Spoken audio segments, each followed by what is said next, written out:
Ravi, as a man that we are often taught to provide and protect, but not always to feel and connect. What was the moment in your life that you thought your emotional presence is just as powerful as financial success, both as a partner and as a father? What was the moment that I felt that my emotional connection was as powerful as providership? Yeah, that the emotional was important as to be successful in finance and providing to your family. Love that. That journey started probably 10 years before becoming a father, when my inner world, my emotional self, was coming to the surface and I didn't know what to do with it. I didn't know how to externalize my emotions. I didn't know how to share myself with my partner at the time. And so it came out sideways. It came out in a really uncomfortable way. And ultimately, it led to the end of that relationship. And so I went on a journey of about 10 years of like emotional mastery and understanding how to best represent my inner landscape to the outside world so that I could feel more integrated in myself, that this inner world was coming to the surface, that I could share that piece of myself eloquently with my romantic partner, and in this case, the mother of my children, so that I can build a bridge of connection and vulnerability and intimacy that far, in my experience, is far more transcendent and powerful than just providership by itself.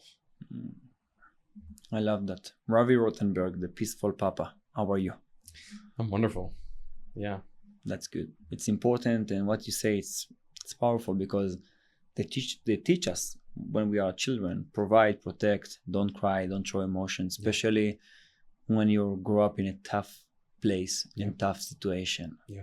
And the emotion side, it's always the moment that people doesn't show, especially men. Yeah. So you have some advice for the beginning before we're gonna start diving into the podcast. Advice for a man, a young adult that looking to show more emotional side than anything else. Yeah.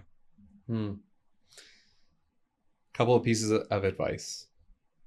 Just as it is important to go to the gym and work on your physical fitness, it's equally as important to work on your emotional fitness. Shout out to Mike Idala, who hosts a men's group that's all about cultivating and strengthening emotional fitness. It's a practice. You have to lean into the resistance in order to get stronger. But thinking of it as a journey, if you're going to start a martial art, you start as a white belt or no belt, right? It's very humbling to be a beginner. And so wherever you are on your journey of emotional mastery, emotional fitness, be okay not being good at it, right? As men, we want to be proficient or excellent right away. And so it's a sign of weakness or vulnerability if we're not that good at something.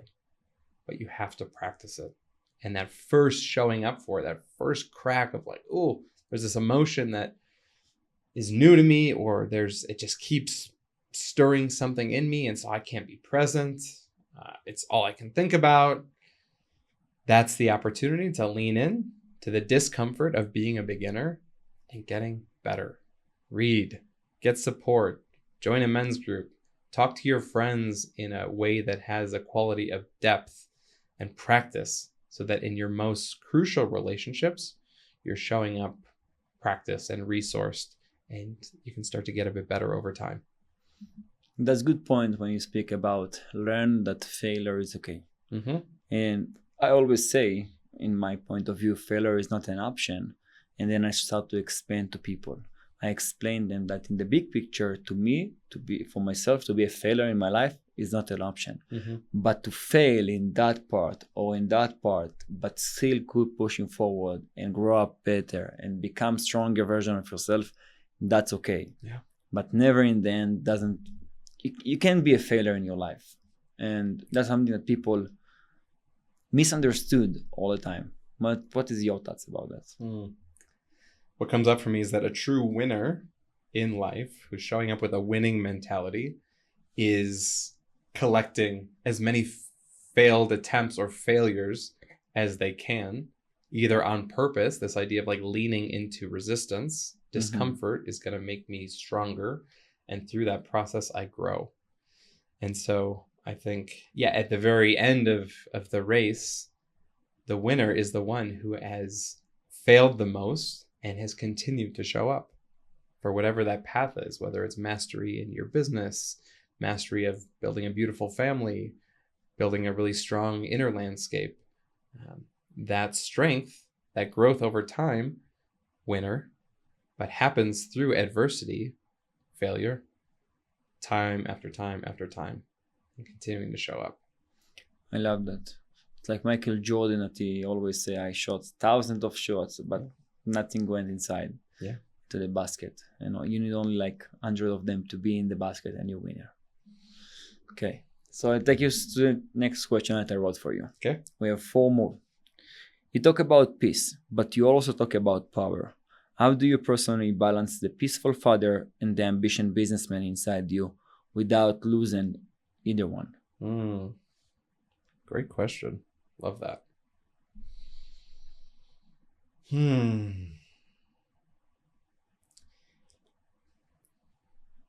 What comes up for me is polarity.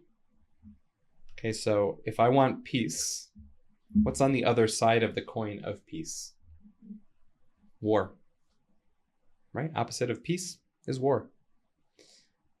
So if I want to truly be at peace with myself, I have to go to war with myself. Okay? Think about and this is very personal for my own journey. For a lot of my life, I was never like a fighter. The moment I committed to exploring a martial art, Muay Thai, I'm tapping into my power. In many ways, it felt like I was going to battle, going to war. And on the other side of that, I can have this quality of peace, right? Because there's this thing, this battle, this war, this fighting energy that maybe I resisted for a long time. Oh, I'm peaceful in this yogi papa. But it's not, I can't claim peace until I have experienced its opposite.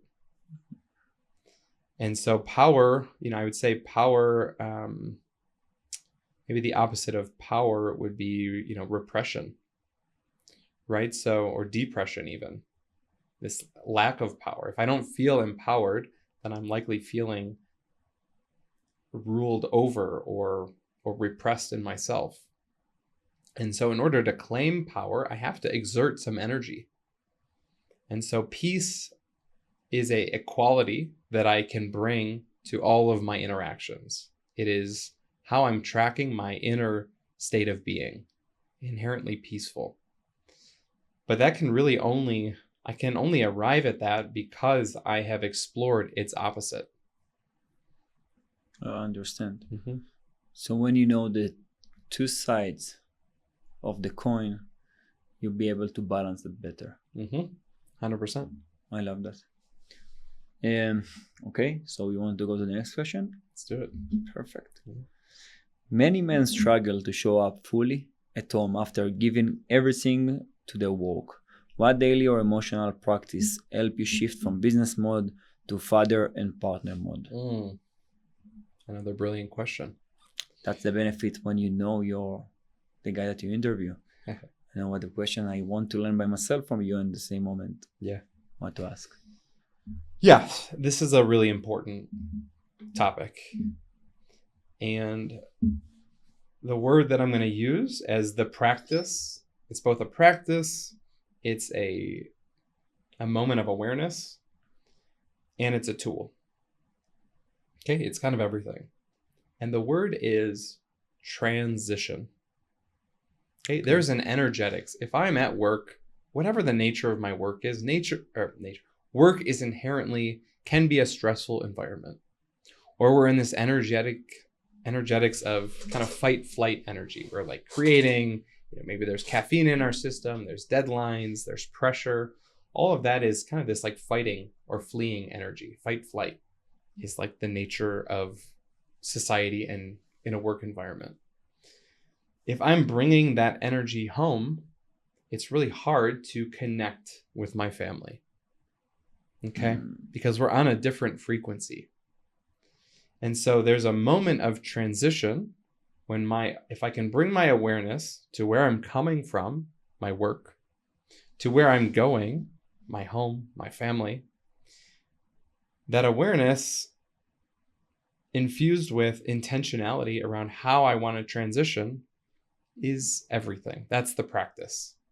Okay, so whether it's that moment where I'm pulling up in my driveway and I take a few deep breaths and I really focus on elongating my exhale so that I'm taking my nervous system from this sympathetic fight flight energy, this like go, go, go activation, to more down regulated, more in a equilibrium and a place where I can be connected. That's the moment where everything can shift. So whether I'm doing that again if you're working from home, the moment the Zoom call ends, or like you're unplugging from your deep focused work time, you close the laptop and sit for 10 seconds, 30 seconds, whatever like you need to come back to this more balanced place before you make the transition of opening the door and re-engaging with your family. So if you do this intentionally, again, you're mindful of the transition that you're making, whether it's from your home office to the living room, whether it's from your car to entering the front door. That is your responsibility as the man, as the dad, as the leader of your household, is to be mindful of your energy and to shift it intentionally. Okay. Otherwise, if you don't, what happens is you walk through that front door and maybe you're still in this like boss mode, directing, high energy state. And that's what you're projecting onto your family, onto your kids. Or if you're not intentional of it, you go to the fridge and you reach for a beer or something that's going to down regulate you because you got to release, you got to let go of the day, and you're not mindful of how you're transitioning from one state to another. That's good. I see that a lot of time happening between people that they are at work and they're bringing that home, and that can break relationship. That can break families. Yeah. And there is nothing that they're doing to avoid that. And that's something that's really important. I always try to speak to my friends and speak to my partners, that in the moment that we will know to make that separation is like when we went to war. You're going to war, you're in the most dangerous spot in your life, especially in Israel, it's so close. Then you drive 20 minutes, you're arriving home. Do you sleep at home in days where you're like in war? No. Okay. But like think that you are in the USA, you fly 15 hours most of the time, or you're going by like, a battleship, and then you are overseas fighting. Then you fly 15 hours minimum or couple of days on a fucking battleship. Yeah. And we just drove, like I drove 20 minutes from my home to the base to go to war. So when you living the war zone, you have like 20 to 30 minutes until you are in your home. Wow. And that separation, they teach us in the military how to do it. Because you can't think about that. You are raising a child, the child come back from war when he is like 19, 20, or even adult. Then you need to make the separation to be at home, and he can't do it. Yeah. And then he starts screaming at night. Yeah. And he starts like to show something happened, attacking him. Yeah. And that separation is really important. And I taking that to the edge with the war, but when you're looking about it in the business, when you don't know how to separate that, and you coming back home and you put, like you say, you give comments to your children, to your wife, it's break everything. The same if your wife going to work and then she coming back home and she bringing all the pain, all the anger that happened at work, maybe because you listen to someone that didn't love what you say and all that stuff, that can break relationship. Totally. And that's something that I really love what you say, that everyone need to find their own like boundaries and their own what to do when you're coming back home. Maybe it's to grab a beer. Maybe it's to just go for a walk. First thing you coming back home, go for a walk with your dog. Yeah. Maybe it's just to stay in the car for 10 minutes and scream, or maybe it's just to sit in your phone 10 minutes. Like, find what make you to do the best transmission between walk and home. Love that. And again, the consequences are high. If you don't do that, then you're entering a war zone. You're creating a war zone, either within yourself or within the absence of presence and connection with the people that are looking to you for connection. And oftentimes too, the filter of when you walk in the house, at least in my experience, my toddler, she's 3 years old. Doesn't have the awareness to track anything. So no matter what, I walk in the door and it's daddy, daddy, daddy. And I've got to be ready to receive that. And if I didn't transition properly, or if I had too much stress accumulated from the day, that's on me to say to my wife, like, hey, honey, I need another 10 minutes before I can be like fully here. But that takes awareness, that takes maturity, and not always easy. I love that. For our next question. Okay. In a relationship, repair is often more important than perfection. Can you share a real moment when you messed up, maybe with your partner or kids, and now you turn that moment into connection instead of distance? Yeah, brilliant. Repair. I am no expert in repair. Shout out to Jason Gaddis, the relationship school, who is an expert in repair. And it's something that I'm learning constantly. What I've learned is that repair is something that needs to be a practice with your primary partner. Okay, your spouse, your partner, your wife, husband, whatever. That's where the practice of repair needs to happen. So I'll bring it to a really tangible example. The last couple days, I was feeling a bit extra frustrated just within myself. And so what I did, I projected that internal frustration onto my partner as criticism. So being critical of the way that she's, not cleaning up the dishes, critical of the way that she's just being herself, and I'm just hypercritical. But what that comes out as is just mean. It's not nice. It's not helpful. Not supportive. But that's how I am operating. That's how I'm relating. So what that does is that creates distance. It's not creating connection if I'm being critical of you. And so, again, it's on me to repair, to lean in to the difficult conversation that repair requires. Hey, sweetie, can I share something with you? Do you have a moment so I can share something with you? Yeah, what's up? I just want to apologize. I was a total asshole yesterday when I was critical of how you were doing the dishes. Like, you were doing the dishes. That's amazing. We have so few opportunities to actually clean up our space. So thank you for taking that time. And the last thing that you need on top of that is for me to be critical of the way that you're doing it. So I just want to say that I'm sorry. And I can own that. And I want to be better at finding ways to support you instead of bringing you down. I love that. So I have to be humble in that moment. I have to own my own shortcomings. Hey, I was an asshole. I was critical in a time that this situation didn't need that. And what's possible on the other side of repair is connection.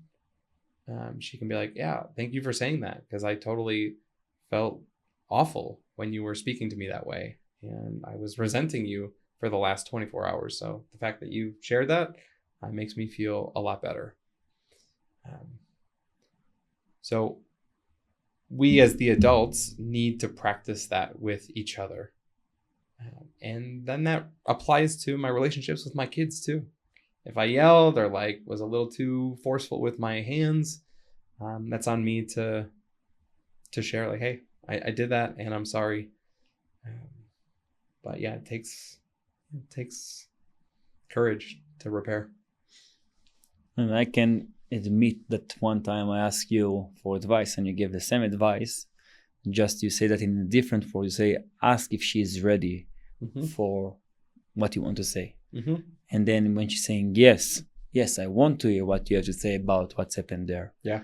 And then she prepare. And if she is not prepared and she is not in the emotional situation right now to listen to you, she will say no. And then you avoid from the fight and you give her the place to choose.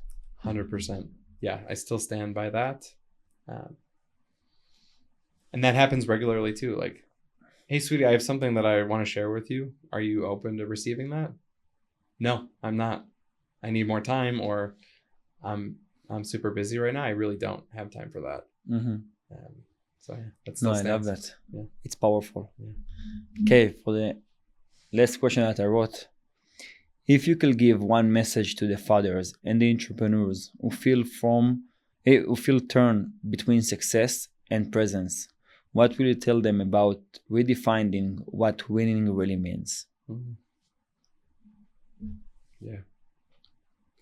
Yeah, to the dads who are entrepreneuring, building their businesses, putting a lot of effort and time into that space.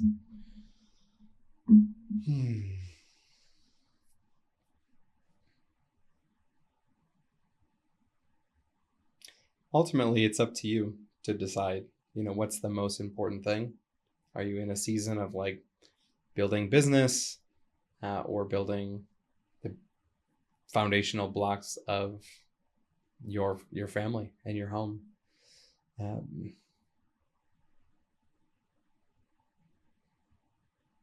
It's very personal too, right? Like we're all in this place of building our legacy. And from that place, what is your legacy? Are you going to be remembered as this philanthropic businessman? Or will you be remembered for how you showed up for your family and for your kids and for the moments that truly matter? The legacy that you leave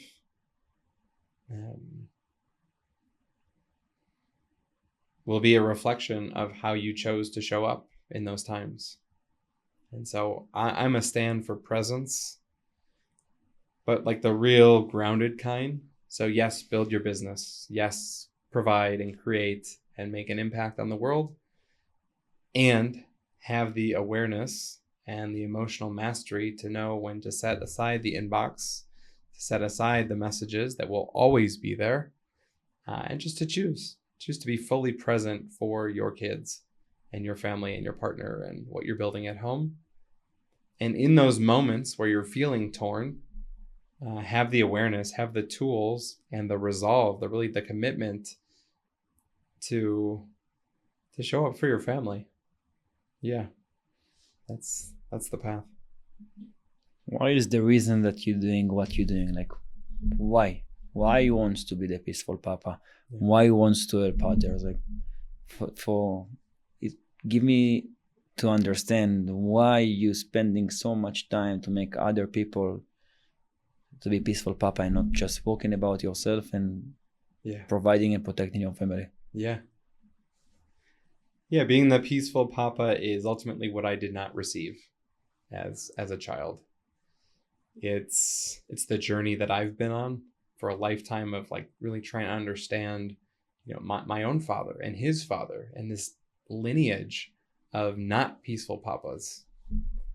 And then to be in my place of having cultivated a quality of peace within myself and in my being, and seeing how impactful that is, and knowing deeply that cultivating this inner peacefulness and what that does to my relationships, to my community, to the way that I walk and show up in the world,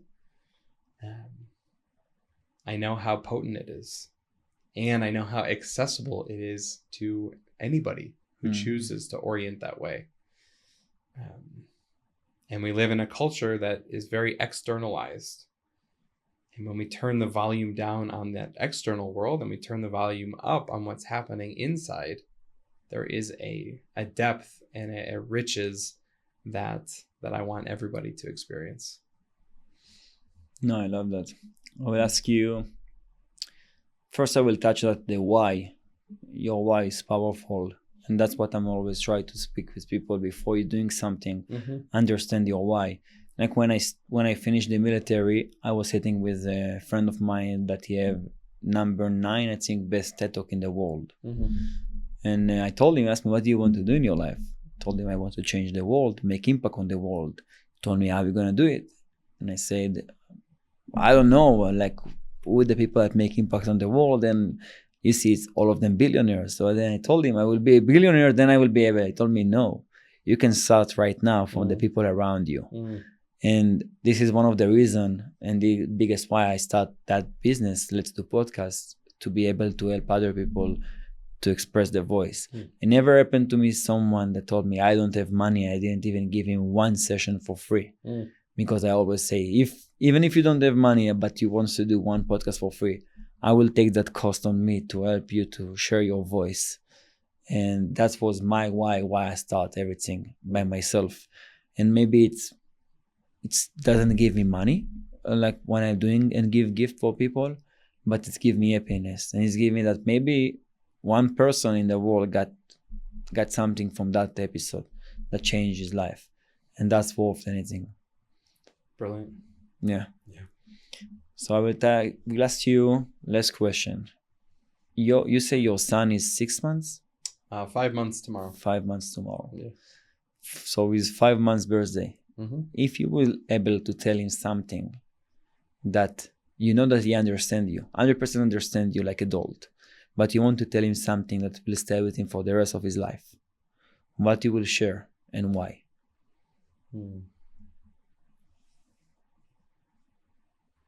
I already talked to him, like he can understand everything. And the stage he's in right now, he's so alive and just like wide-eyed and brilliant and beautiful. And I tell him often how much I love him, how exceptional he is, and that he's enough. He doesn't have to do anything. Just keep being who you are.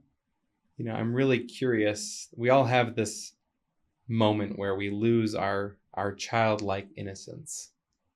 And I'm so curious now that I'm in the position of being a father and getting to see the role that I play in my children getting to maintain their innocence versus what role I play in stripping them of that.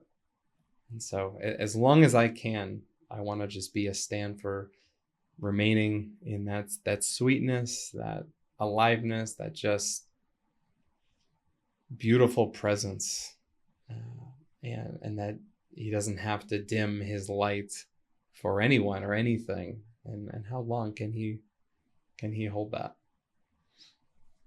I love that. But at the same moment, I know that you're gonna push him to success.